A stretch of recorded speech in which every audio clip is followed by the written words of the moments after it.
하나님의 말씀 창세기 46장 1절부터 7절까지 보겠습니다. 한 절씩 교독합니다. 이스라엘이 모든 소유를 이끌고 떠나 브엘세바에 이르러 그의 아버지 이삭이 하나님께 희생 제사를 드리니 그 밤에 하나님이 이상 중에 이스라엘에게 나타나 이르시되 야곱아 야곱아 하시는지라. 야곱이 이르되 내가 여기 있나이다 하매 하나님이 이르시되 나는 하나님이라 내 아버지의 하나님이니 애굽으로 내려가기를 두려워하지 말라. 내가 거기서도로 큰 민족을 이루게 하리라. 내가 너와 함께 애굽으로 내려가겠고 반드시 너를 인도하여 다시 올라올 것이며 요셉이 그의 손으로 내 눈을 감기리라 하셨더라. 야곱이 브엘세바에서 떠날새 이스라엘의 아들들이 바로가 그를 태우려고 보낸 수레에 자기들의 아버지 야곱과 자기들의 처자들을 태우고 그들의 가축과 가나안 땅에서 얻은 재물을 이끌었으며 야곱과 그의 자손들이 다 함께 애굽으로 갔더라. 함께 읽습니다. 이와 같이 야곱이 그 아들들과 손자들과 딸들과 손녀들 곧 그의 모든 자손을 데리고 애굽으로 갔더라. 아멘.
아멘.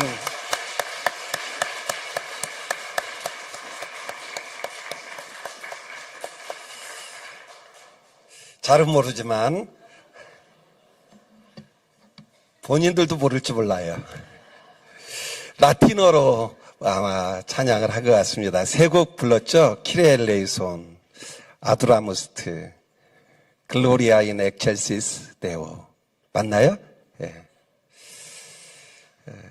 그 라틴어로 부르는 것 자체만으로도 굉장하고, 좀 의미는 우리가 정확하게 모르지만 우리를 불쌍히 여기셔서 키렐레이손은 우리 단톡방 이름이니까 그 하나님께 영광 돌리는 그런 아름다운 찬양 또 우리 필그림을 통해 듣게 되어서 감사하게 생각을 합니다.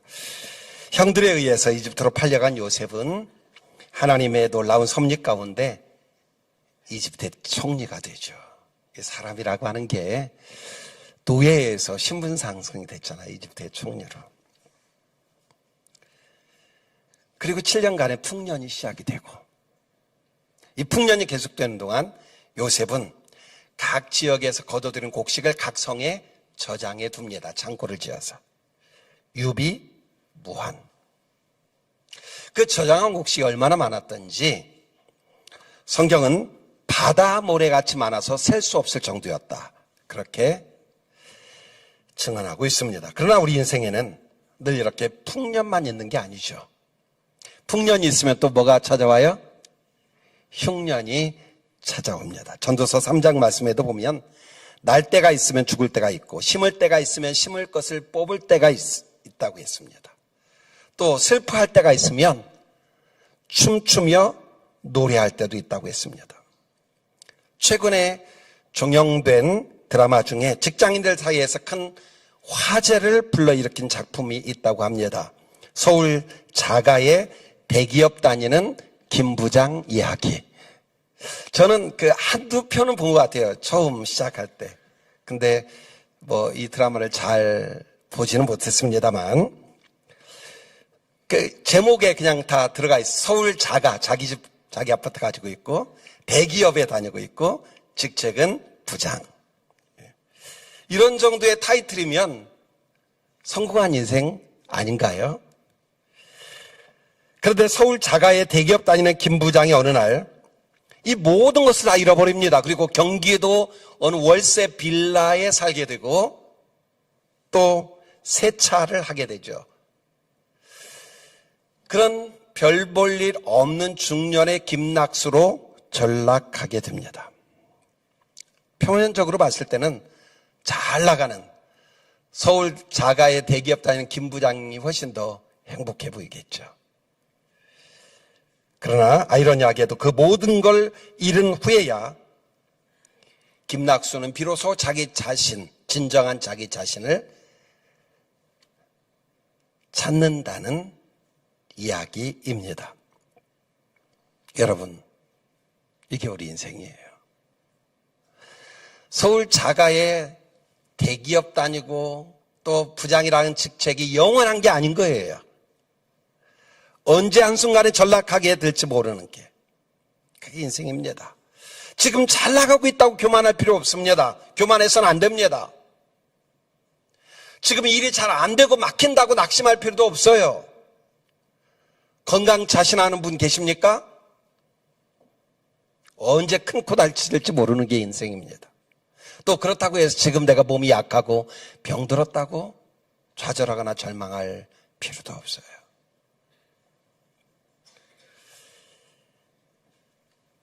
날씨만 보더라도 엊그제 영하 14도까지 내려갔잖아요. 오늘은 영상이라는 말도 있고 영하 한 2, 3도 되는 아침 기온이 2, 3일 사이에 10도 이상이 오르락 내리락 하는 게 날씨에 변덕스럽잖아요. 오늘 날씨가 좋아도 내일 눈보라가 칠지 아무도 모릅니다. 변덕스러운 날씨 같은 게 바로 변덕스러운 인간의 삶이에요. 그래서 누구도 교만해서는 안 되고 또 누구도 낙심할 이유 없습니다. 이제 7년의 풍년이 다 지났습니다. 그리고 7년의 흉년이 7년의 흉년이 찾아왔죠. 모든 나라가 다 고통받고 있는 그때 예외인 나라는 이집트였습니다. 왜요? 창고마다 곡식이 가득 쌓여 있었기 때문입니다. 요셉은 그 창고를 열었습니다. 그리고 수많은 이집트 사람들이 양식을 사가게 했습니다. 이 소문이 모든 나라에 다 퍼져서 다른 나라 사람들이 양식을 구하러 이집트로 몰려들었습니다. 헤브론에 살던 야곱의 가정 역시 기근의 고통에서 예외는 아니었습니다. 야곱은 이집트에 곡식이 많다는 소문을 듣고 아들들을 양식 사러 이집트까지 보내죠. 아버지의 말씀에 순종하여 이집트로 내려간 요셉의 형들, 자기들이 22년 전 이집트에 팔았던 동생 요셉을 제외하게 됩니다.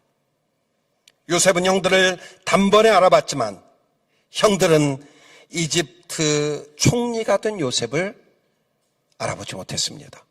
그도 그럴 것이 어떻게 자기 노예로 판 동생이 총리가 되었을 것이라고 꿈엔들 상상할 수 있었겠습니까?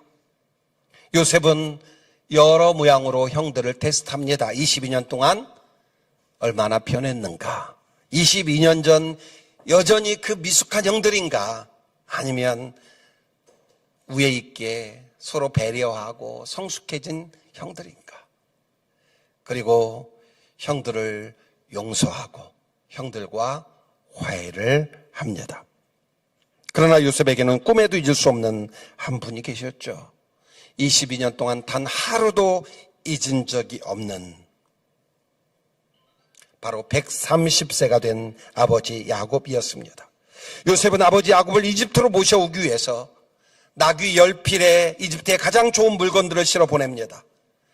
암나귀 10필에는 아버지가 이집트로 오실 때 필요한 양식들, 빵, 그런 것들을 실어서 보내죠. 그리고 이제 장면이 이집트에서 헤브론으로 바뀝니다. 야곱에게도 잊을 수 없는 한 사람이 있었습니다. 22년 동안 가슴에 묻고 살아왔던 아들 요셉.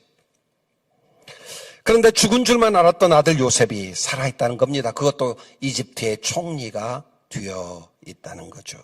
도저히 믿을 수 없는 말이었습니다. 꿈인지 생시인지 분간할 수 없어서 어쩌면 자기 스스로 자기 볼을 꼬집어 보았을지도 모릅니다. 그러나 요셉이 살아있다는 것은 꿈이 아니라 현실이었습니다. 야곱의 마음이 어떠했을까? 22년 전에 죽은 아들, 죽었다고 생각한 아들, 그 아들이 지금 살아있다.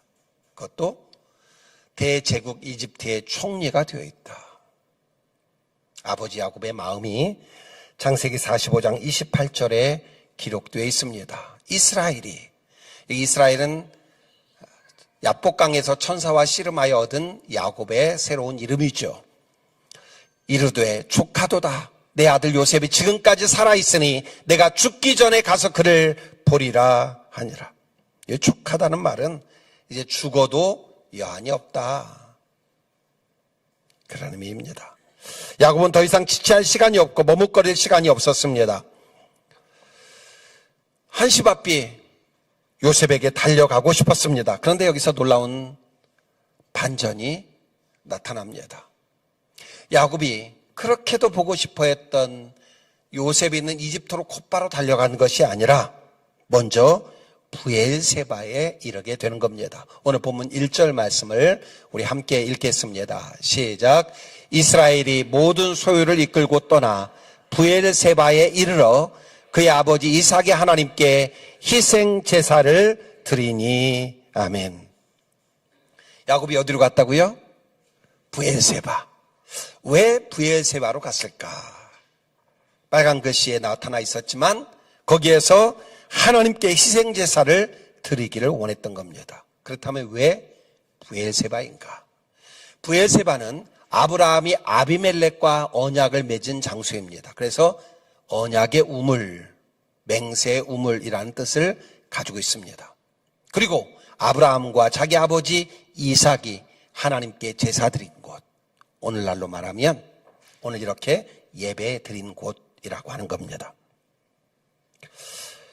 야곱은 이집트로 가기 전에 할아버지가 아버지가 예배드렸던 그 브엘세바에 가서 먼저 하나님 앞에 희생제사 예배를 드리기 원했던 겁니다.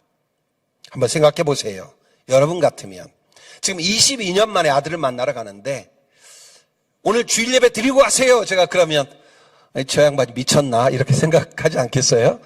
지금 아들 보러 가야 되는데 무슨 예배예요?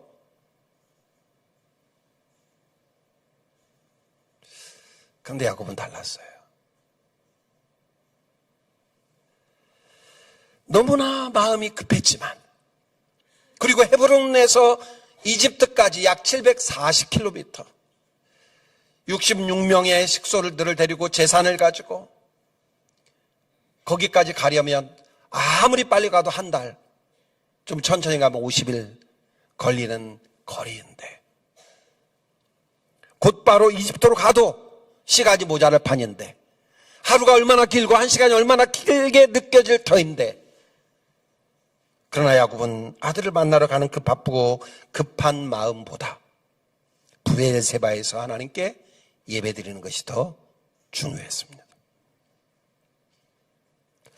우리는 지금 이렇게 예배드리고 있죠. 똑같이 예배를 드려도 예배가 삶의 중심인 사람이 있고 그렇지 않은 사람이 있을 수 있습니다. 똑같이 예배를 드려도 예배가 그 사람의 삶의 우선순위인 사람이 있고 그렇지 않은 사람도 있습니다. 여러분은 어떻습니까? 주일 예배가 여러분의 삶의 우선순위인가요? 아니면 상황이 허락되면 예배드리고 바쁘고 급한 일이 있으면 살짝 건너뛰고 그게 오늘 나의 주일에 대한 생각 아닌가요? 야곱은 예배드리며 하나님께 물었습니다. 하나님, 제가 아들을 만나러 이집트로 내려가는 것이 맞습니까? 기근을 피해 이 가나안 땅을 떠나는 게 옳습니까? 우리는 매일 살아가는 패턴을 그냥 당연하게 생각하고 하나님께 별로 묻지 않고 살아갈 때가 많죠. 오늘 어디를 갈지 말지, 누구를 만날지 안 만날지. 물론 기본적인 상식들이 있는 거죠. 그러니까 당연하게 해야 되는 거를 하나님께 묻지, 그건 하나님의 뜻 안에서 이루어졌다고 생각되는 것까지 우리가 물을 필요는 없을 수 있습니다. 그런데 오늘 야곱은 그것까지도 하나님께 묻죠. 누가 봐도 당연하게 이집트로 가야 되는 상황이지만 하나님께 이집트로 가는 것이 맞는지, 가나안 땅을 떠나는 게 옳은지 묻습니다. 하나님께서 뭐라고 말씀하시는지 오늘 본문 3절과 4절을 보십시오. 하나님이 이르시되 나는 하나님이라 내 아버지의 하나님이니 애굽으로 내려가기를 두려워하지 말라. 내가 거기서 너로 큰 민족을 이루게 하리라. 그 다음 말씀 같이 읽을까요? 시작. 내가 너와 함께 애굽으로 내려가겠고 반드시 너를 인도하여 다시 올라올 것이며 요셉이 그의 손으로 내 눈을 감기리라 하셨더라. 아멘. 하나님께서는 야곱에게 애굽으로 내려가기를 두려워하지 말라고 하십니다. 거기서 네가 큰 민족을 이루게 될 것이라고 말씀합니다. 요셉이 내 눈을 감기게 할 거라고 약속하십니다. 그런데 가장 중요한 말씀이 있습니다. 내가 애굽으로 네가 갈 때 함께 가겠다. 함께 가겠다. 우리가 어디 떠날 때, 어디 이사 갈 때, 새로운 직장에 들어갈 때, 새로운 일을 시작할 때 두려울 때가 참 많습니다. 야곱은 안 그랬겠습니까? 가나안 땅을 떠나 애굽으로 가는 그 길이 아무리 아들이 있는 곳이지만, 그런데 하나님께서 애굽으로 내려가기를 두려워하지 말라. 내가 너와 함께 애굽으로 내려가고 함께 올라올 것이다. 하나님께서 우리에게 주시는 많은 복들이 있죠. 건강도 하나님 주신 은혜고 선물이며 은사요 복입니다. 물질도 마찬가지. 그러나 정말 큰 복, 가장 큰 복은 하나님이 우리와 함께 하시는 복임을 믿으시기를 바랍니다. 하나님께서 함께 하시는 복. 대표적인 사람이 여호수아입니다. 하나님은 모세의 뒤를 이어 이스라엘을 가나안 땅으로 인도해야 하는 막중한 사명을 지닌 여호수아에게 동일한 약속을 하고 계십니다. 여호수아 1장 5절과 9절 말씀입니다. 내 평생에 너를 등이 대적할 자가 없으리니 내가 모세와 함께 있었던 것 같이 너와 함께 있을 것임이니라. 내가 너를 떠나지 아니하며 버리지 아니하리니 내가 내게 명령한 것이 아니냐. 강하고 담대하라. 두려워하지 말며 놀라지 말라. 따라서 해볼까요? 내가 어디로 가든지 내 하나님 여호와가 너와 함께 하느니라. 너와 함께 하느니라. 할렐루야. 자, 200만 명을 이끌고 가나안 땅에 가야 되는 막중한 사명을 가지고 있는 사람이 여호수아입니다. 얼마나 두려웠겠어요. 더구나 이스라엘 백성이 보통 백성입니까? 걸핏하면 원망하고 걸핏하면 불평하고 투정하고 얼마나 변덕이 심한지. 금방 하나님을 찬양했다가 금방 우상을 섬기고, 모세가 무슨 말을 하면 지질이 말도 안 듣고 맨날 뒤에서 험담하고 욕하고, 그런 모습을 40년 동안 옆에서 지켜봤어요. 여호수아가. 내가 다른 건 몰라도 이 인간들 데리고 내가 가나안 땅 들어가고 싶은 마음이 1도 없었을 수 있어요. 아니, 뭔가 좀 가는 정이 있으면 오는 정이 있어야 되잖아요. 근데 40년 동안 모세가 얼마나 마음 고생을 했는지를 누구보다도 옆에서 가까이에서 지켜본 사람이 여호수아입니다. 얼마나 두려웠겠어요. 얼마나 겁이 났겠어요. 그런 여호수아에게 내가 모세와 함께 있었잖아. 너 그것도 봤잖아. 그것처럼 너와 함께 있을 거야. 네가 어디로 가든지 내 하나님 여호와가 너와 함께 할 거야. 이 약속 하나면 충분했던 겁니다. 여호수아에게는 신식 무기가 필요했던 게 아닙니다. 많은 군사가 필요했던 것도 아닙니다. 그저 하나님이 나와 함께 하시면 그것으로 충분했던 거죠. 곧 성탄절이 다가옵니다. 하나님께서 예수님이 이 땅에 보내신 이유가 많이 있지만 크게 두 가지만 말씀드리면, 하나는 우리를 구원하시기 위해서. 마태복음 1장 21절 말씀을 보면 아들을 낳으리니, 천사가 요셉에게 하는 말이죠. 이름을 예수라 하라. 이는 그가 자기 백성을 그들의 죄에서 구원할 자이심이라 하니라. 자기 백성을 그들의 죄에서 구원할 자, 우리를 구원하시기 위해서 예수님을 보내주셨습니다. 그리고 또 한 가지 중요한 이유가 23절에 기록되어 있습니다. 마태복음 1장 23절 함께 읽습니다. 시작.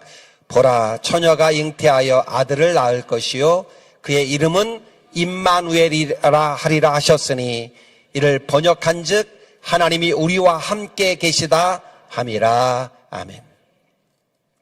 예수님의 별명이 있는데 임마누엘, 그 뜻은 하나님이 우리와 함께 계신다.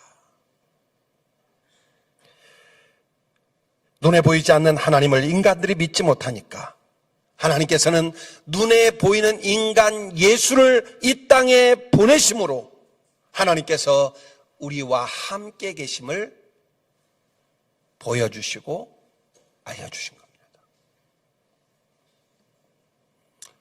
우리가 하나님께 예배할 때 하나님은 동일한 은혜 주십니다. 우리가 찬송하고 기도하고 설교 들을 때 하나님 우리에게 말씀하시죠. 두려워하지 마라. 내가 너와 함께한다.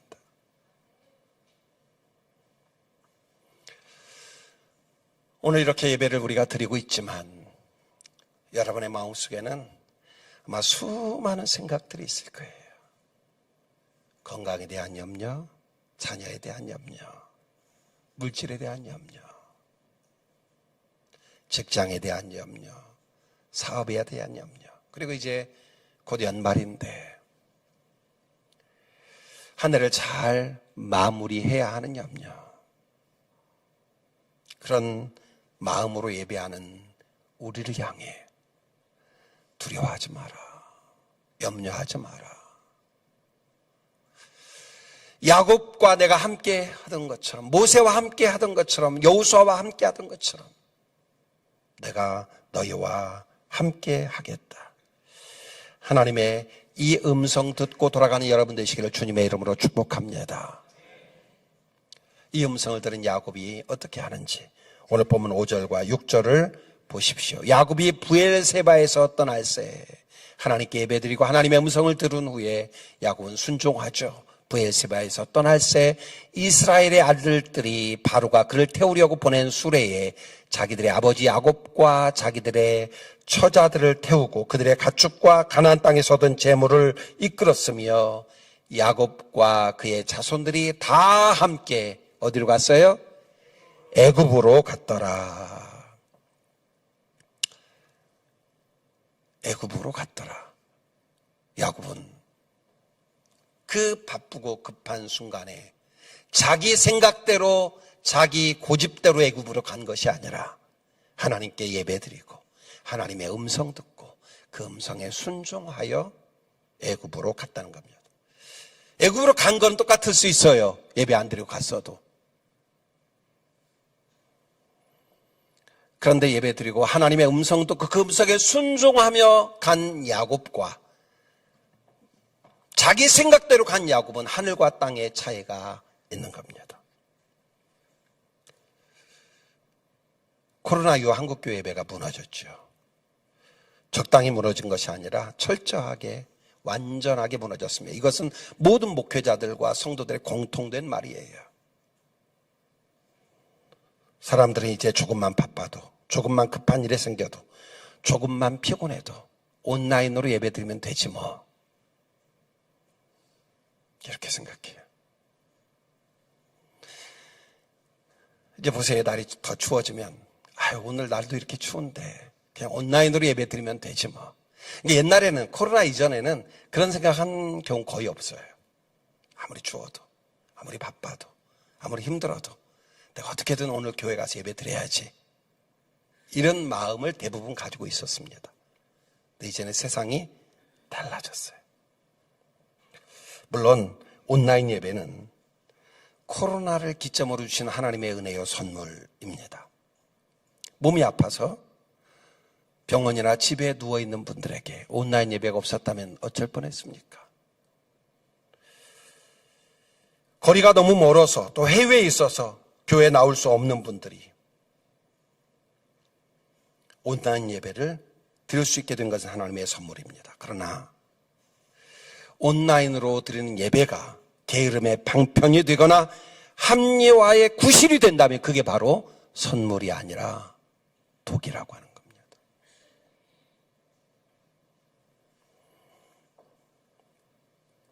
하나님께서 우리에게 주신 선물을 우리가 어떻게 활용하느냐에 따라 그게 진정한 선물이 될 수도 있고 나에게 독이 될 수도 있어요. 몇 가지 예를 들어볼까요? 자녀는 하나님이 주신 소중한 선물 맞습니까? 예, 맞죠. 그런데 여러분, 내가 사랑하는데 자녀와 하나님이 선물로 주신 자녀와 함께 예배 드리기보다는 자녀가 핑계거리가 되어서 신앙생활을 제대로 못하게 되거나 자녀 때문에 신앙생활을 게을리한다면 그게 선물일까요? 독이죠. 그래서 하나님은 100세 얻은 아들 이삭을 물고 빨고 했던 아브라함을 테스트하신 거예요. 그게 너에게 선물인지 독인지.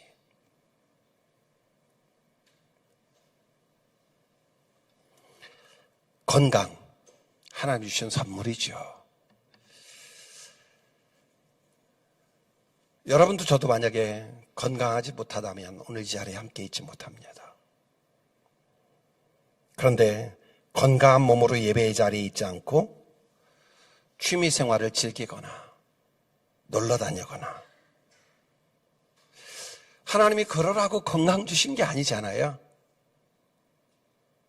그러면 그 건강이 선물일까요? 아닙니다. 골프 칠 정도의 건강이 주어져 있지 않았다면 교회에 올 수 있는 분이 골프 칠 정도의 건강이 주어져서 예배 안 드리고 골프 치러 갔다. 그게 선물일까요? 아니라는 거예요. 물질, 하나님 주신 선물이죠. 뭐 건강이든 물질이든 어떤 분은 그걸 이제 복이라고 이야기하는데, 저는 복의 차원보다는 선물이나 은사라고 생각이 돼요. 은사가 선물이니까. 왜냐하면 그 축복이라는 관점으로 건강이나 물질을 보면 몸이 약하거나 아픈 분은 하나님이 축복 안 해주신 거잖아요. 가난하게 사는 분은 하나님 축복 안 해주신 거잖아요. 그러니까 그건 아니에요. 은사의 차원으로 보면 돼요. 선물의 차원에서 보면 돼요.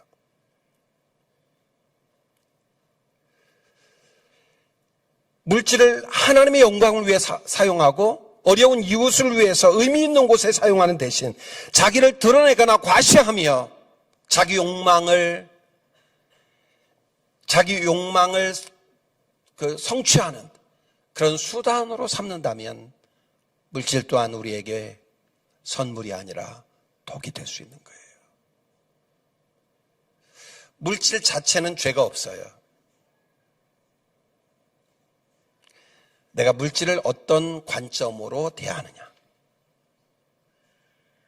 그게 중요한 거죠. 우리 입술도 마찬가지 아닙니까? 하나님께서 왜 우리에게 말할 수 있는 선물을 주셨을까요? 하나님 찬양하고 하나님께 영광 돌리고 다른 사람을 살리는 데 사용하라고 입술을 주셨죠. 그런데 그 입술로 원망과 불평을 일삼는다면, 누군가를 욕하고 험담하는 데 사용한다면, 사람을 죽이는데, 사람의 가슴에 비수를 꽂는데 내가 입술을 사용한다면 차라리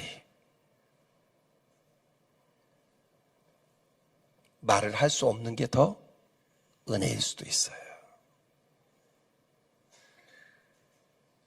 이렇게 똑같은 것이지만 그게 어떤 사람에게는 선물이고 어떤 사람에게는 독이 될 수 있는 겁니다. 연말을 맞이하여 얼마나 바쁘고 분주하십니까? 그러나 오늘 하나님은 본문을 통해 우리에게 도전하십니다. 강력하게 도전하십니다. 바쁘고 급할수록 잊지 말아야 할 중요한 것이 있다. 그것은 바로 하나님과의 관계이며, 그것은 바로 예배이며, 그것은 바로 하나님께 기도하는 것이다. 예배는 상황이 허락되면 드리고 여의치 않으면 안 드려도 되는 게 아니에요. 예배는 바쁘고 급할 때는 잠시 건너뛰어도 되는 그런 선택사항이 아니에요.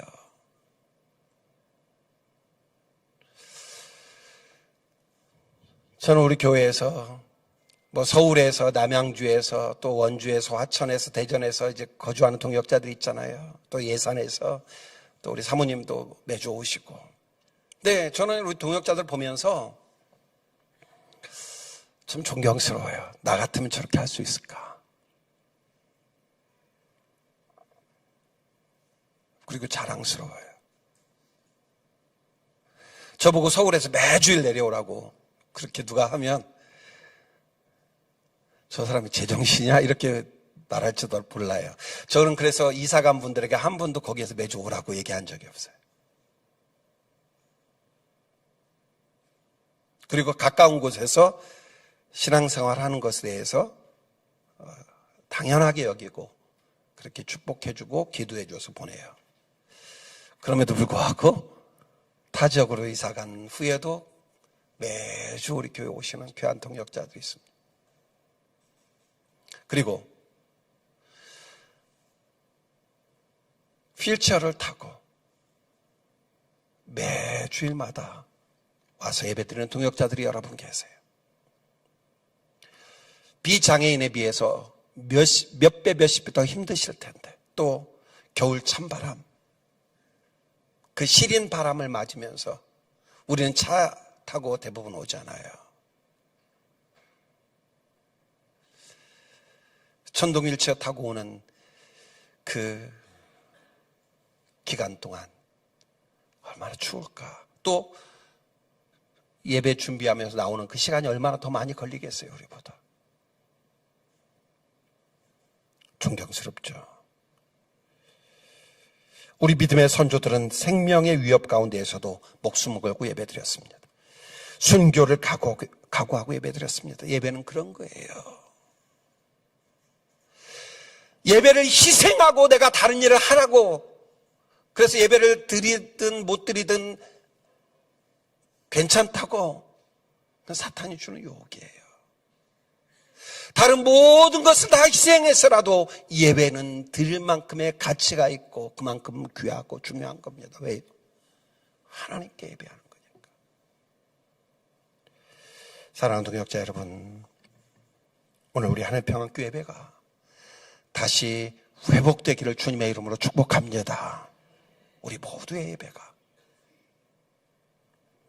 예배를 통해 야곱처럼 하나님의 음성을 듣고 그 음성에 순종하며 하나님의 영광을 위해 살아가는, 그냥 한 시간 때우는 예배가 아니라 이 예배가 살아계신 하나님께서 임재하시고 역사하시고 말씀하시는 그 복된 예배 되어서 오늘 우리의 삶에 가장 중요한 것이 예배가 되고 그 예배가 기초되어 우리의 삶에 더 풍성한 하나님의 은혜와 선물이 넘쳐나는 아름다운 공동체 되기를, 아름다운 동역자 되기를 주님의 이름으로 축원합니다. 우리 함께 찬양하겠습니다. 부르신 곳에서 나는 예배하네. 어떤 상황에도 나는 예배하네.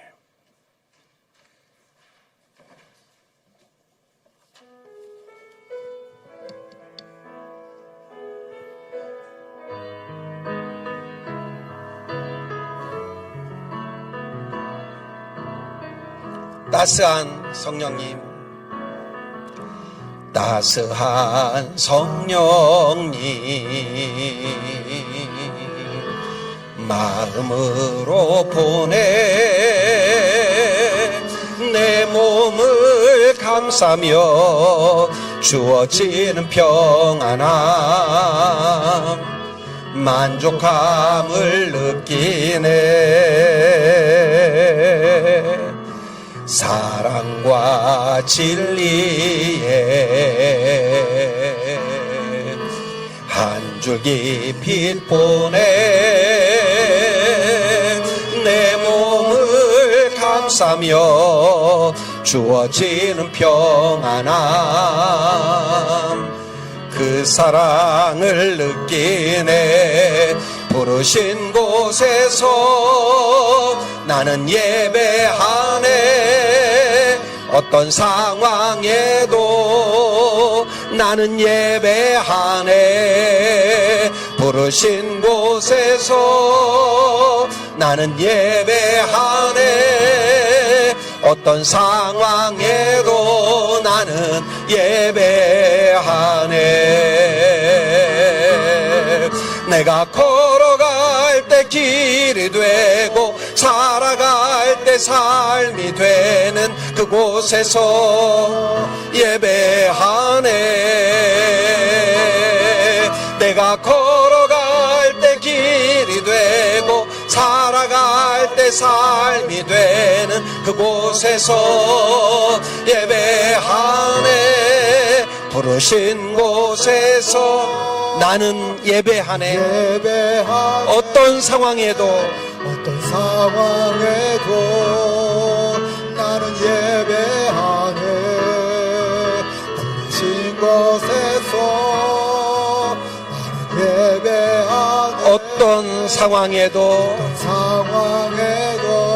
나는 예배하네. 기도합니다.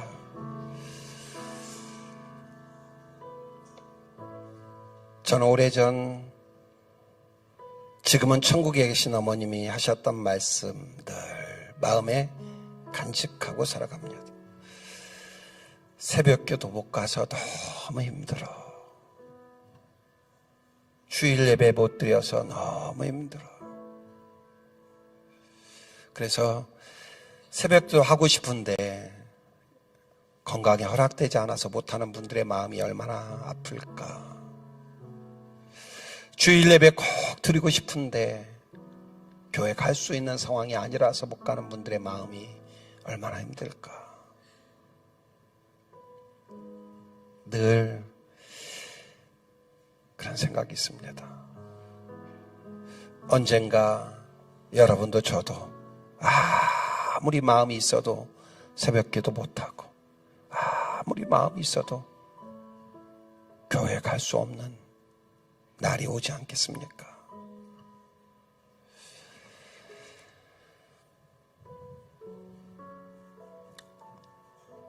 지금 내가 마음만 먹으면 교회 갈 수 있는데, 예배 드릴 수 있는데 스스로 합리화시키고 스스로 핑계거리 만들어서 핑계를 대자면 10가지, 20가지, 100가지, 1000가지도 넘을 수 있어요.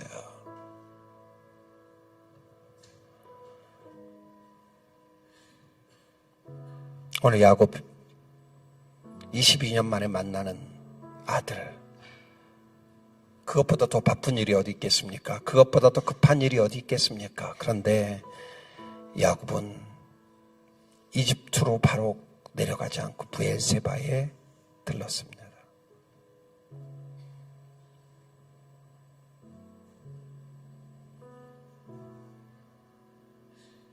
하나님, 아무리 바쁘고 아무리 급한 일이 있어도 그것을 예배보다 앞세우지 않게 하여 주시고, 우리 삶에서 예배가 중심이 되게 하여 주옵소서. 예배가 무너지면 내 삶이 무너질 수 있음을, 그리고 사탄은 교묘하게 코로나 이후 그것을 노리고 있음을 우리가 한시도 잊지 않게 하여 주옵소서. 한국교회 예배가 무너졌다는 탄식 소리가 여기저기에서 들립니다. 그것은 우리의 탄식이 아닌 하나님의 탄식인 줄 압니다. 주님, 우리 하늘평안교회 예배가 회복되게 하여 주옵시고, 우리 믿음의 선조들처럼 순교의 각오를 가지고 목숨을 거는 마음과 자세로 예배드리게 하여 주옵시고, 그저 시간만 때우고 가는 예배가 아니라 예배를 통해 야곱처럼 하나님의 음성 듣게 하시되 내가 너와 함께 하겠노라고 하시는 그 음성 듣고 하나님과 함께 세상으로 나아가는 우리 동역자들 되게 하여 주옵소서. 오늘도 힘들고 어려운 문제 앞에서 하나님의 은혜를 구합니다. 연약한 육체를 하나님께 맡깁니다. 감당할 수 없는 부채와 물질 문제를 하나님께 맡깁니다. 주여, 우리를 긍휼히 여겨 주옵소서. 우리 힘으로 해결할 수 없고 우리 힘으로 감당할 수 없는 문제를 내가 스스로 해결하려고 노력하지 않게 하시고 하나님께 맡기며 하나님 주시는 지혜와 감동으로 잘 극복하며 이겨내게 하여 주옵소서. 투병 중인 동역자들과 연로하신 부모님들, 어르신들 건강 지켜주시고 사랑하는 자녀들과 다음 세대들의 앞길과 진로를 인도하시며 오늘도 해외에 있어서 또 타 지역에 살고 있어서 교회 나올 수 없어 온라인으로 간절한 마음 가지고 예배하는 동역자들을 위로하여 주옵소서. 온 마음과 정성 다해 드리는 예물을 주께서 받아주시고 우리가 물질로 인해 위축되거나 물질 때문에 낙심하거나 물질 때문에 교만하지 않게 하여 주시고 하나님께서 주신 이 물질의 은사를 하나님의 뜻에 따라 잘 활용하며 살아가게 하여 주옵소서. 하나님께도 사람에게도 인색한 자 되지 않도록 나누고 베풀며 섬기는 삶을 살아갈 수 있는 믿음과 여건을 허락하여 주옵소서. 예수님의 이름으로 축복하며 기도합니다. 아멘.